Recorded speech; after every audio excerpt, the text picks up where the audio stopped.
Good afternoon, I am Precious Mzea Sakaleshi. Welcome to Camnet TV and Media News, the headlines. ZESCO pylons in Lusaka West risk collapsing due to mining activities. Stakeholders press on government to reconsider monthly fuel review. Details coming through after this commercial. Hi ladies and gentlemen, I'm Chol. We're from Cho's Fitness Gym. We're a fully functional gym located along Twin Palm Road in Kablonga, right by Cheshire Homes Society of Zambia. So we have various classes that happen from Monday to Friday. We have aerobics, we have boot camp, we have step aerobics, we have spinning, we have kettlebell classes. They happen from 18 to 19 hours every day, and we are open from 06 until 20 hours. That's Monday to Friday. Then Saturdays 6 to 12. And then Sundays we are closed, and most public holidays we are open 6 to 12. So you're welcome to visit and come and train with us. And for now, I'll show you certain exercises you could do from. Thank you.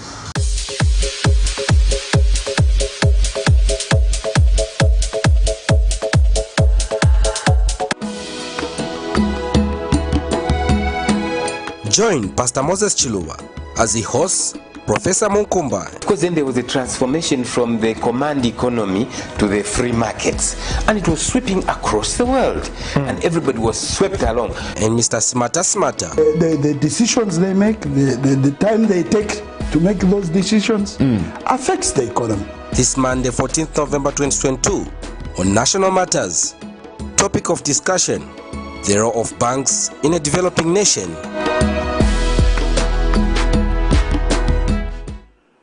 To read the media news in detail, I am Precious Mzea Sakaleji. Some former employees of the International Federation of Persons with Albinism and Blindness have called on the government to close down the institution, which they claim has been scamming persons living with disabilities.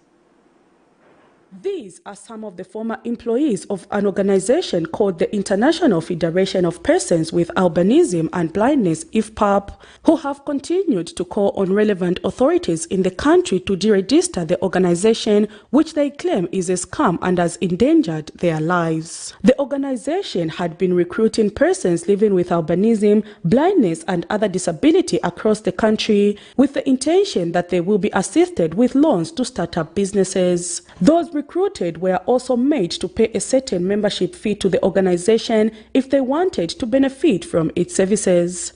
However, some persons living with disabilities earlier this year protested against the organization, demanding that they be paid back their membership fees. So bantu manje bafuza kuti batiuze cheni kati loni iliko nangu kulibe. Bantu zaka zapaka ni 3 years manje. Fast forward to November of 2022, some former employees of the organization are now calling on the relevant authorities to deregister the organization because it has endangered their lives, adding that they are receiving threats from people who they recruited into the organization that they will bewitch them if they fail to pay them back their contributions. He was summoned to appear before Industrial Relations Court.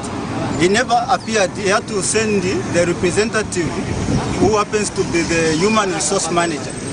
So instead, just there at Industrial Relations Court, we had agreed that for us who had gone there is going to pay us effective December. But others who have worked for IFPAP, they've never gotten paid.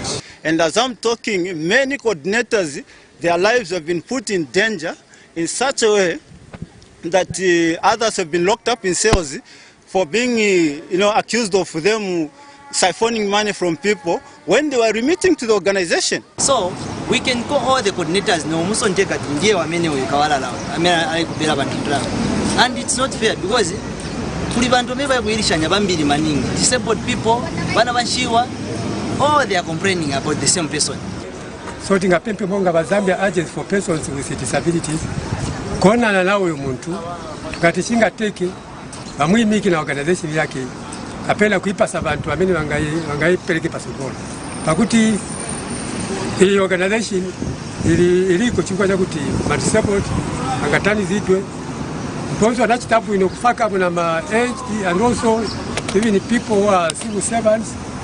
So They had the hope that they will benefit from the same organization. Organization President Pastor Peter Ngoma, when contacted for a comment, declined to comment, adding that those who feel aggrieved should use the right channel to air their grievances. It's quite difficult to handle at the moment because the ones who have caught all those things are the same coordinators.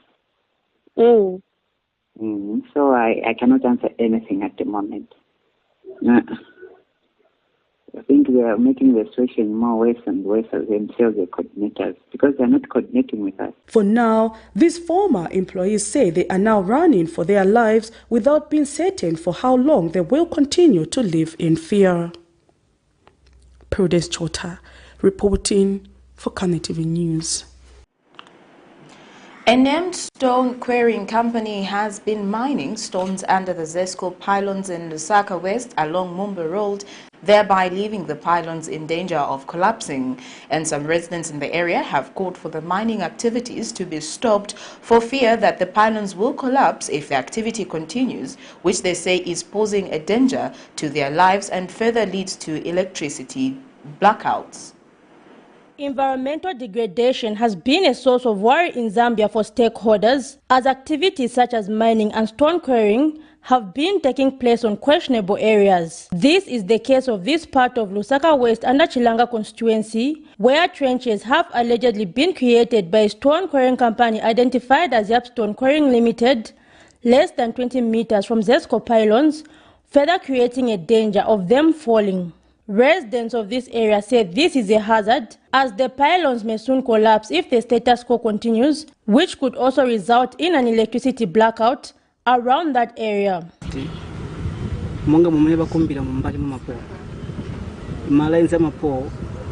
affected wala mapo ene akaba kala affected chifo chakuti akabwela agwa kuzapezeka kuti bantu malazo peza badibe chifukwa kuti bazesiko zambuka yangana kuti babishe kuti bakonze malaiti. In an interview, United Party for National Development National Deputy Youth Chairperson Trevor Mwinde, who visited the site, has called for such investors to be scrutinized, questioning who authorized the activity. This environmental degradation, it is actually very probable and it's questionable. Whosoever is backing them, we want them to come out in the open. They are investors, they are employing our people, and in as much as they are doing so, there are many sites where such machines and equipment can be deployed. You can take another example. We have seen Lions Group Quarry have been operating in a similar environment. If you cast your eyes further there, that's a Lusaka West ZESCO substation site. And then you see there are even other companies that which are operating, that which we cannot question much because probably they are also operating at a reasonable distance. Unlike quarrying and blasting, especially blasting within these environments, which puts these pylons at a greater risk. And it's an investment our country has put in. We are not going to compromise and we are not going to smile at any evil that which is happening under our watch. As a UPND youth, we came here because we were requested at the core of the community to come and observe the environmental degradation. Meanwhile, a check at the company to engage the owner was not productive, as we were informed that the owner was not around, while staff declined to share his contact details with the media. We will follow the story with relevant stakeholders like the Zambia Environmental Management Agency ZEMA, as well as the power utility company ZESCO, to see the story concluded. Zipporah Mshala, Camnet News, Lusaka.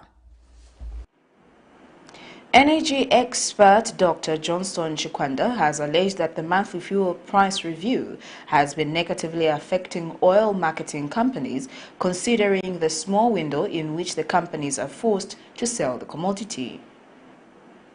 Just after 3 months of being in office, the United Party for National Development UPND administration through the Energy Regulation Board ERB introduced a monthly review of fuel price which commenced in January this year from the previous quarterly review. According to the UPND administration, the quarterly review of fuel pump price does not make the pump price cost reflective but only enables the country to accumulate yield debt burdens. An energy expert, Dr. Johnston Chikwanda, who earlier this year supported the monthly fuel price review, now says the 30 days price review is affecting all marketing companies due to logistical hiccups of moving fuel from the coastline into the country. The 30 days price review, from what is emerging, seems to be more favorable if you have got effective logistics in place, if you are at the coast, for instance.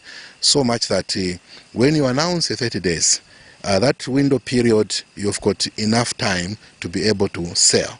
But in our situation, where we are sitting 2,000 kilometers away from Dar es Salaam and significantly long from Beira, the reality on the ground is that on average it's taking about 2 weeks for the fuel to arrive in the country. So if it is taking 2 weeks, then it means you have got a window period of about 2 weeks in which to dispose of the fuel that you have imported. Otherwise, you run the risk of another price being announced when you have got this old stock. Dr. Chikwanda has since appealed to the Zambian government to consider carrying out an analysis on how the sector has performed so far and, if possible, revert to a 45 days or 60 days price review. So to try and manage this risk profile, you find that the industry tends to keep lean stock and not bringing in, not stockpiling as a private sector because of the possible vulnerabilities, meaning that this impacts now on to what extent we can keep fuel in the country, because the industry is averse, is scared that if I bring in the fuel, I will have 2 weeks in which to dispose of. So which flies in the face of efforts to increase fuel security in the country. So perhaps we need now to assess, to sit down as an industry with different players, assess whether the 30 days price review, how is it working, and is there another way in which maybe we can go to 45 days or maybe go to 2 months, just to try and manage the logistical hiccups that are being faced in terms of moving the fuel, and by the time it is arriving in the country, and how much window period you have before a new price comes in. With the government maintaining its stance that it has no intention to go back to the quarterly or yearly review of fuel pump price, perhaps carrying out an analysis of the performance of the sector and interacting with all marketing companies will be key to determining how sustainable the decision has been so far. Prudence Chota, reporting for Camnet TV News. A youth entrepreneur in Chongwe district of Lusaka province has urged schools to approach the concept of production unit with a commercial mind.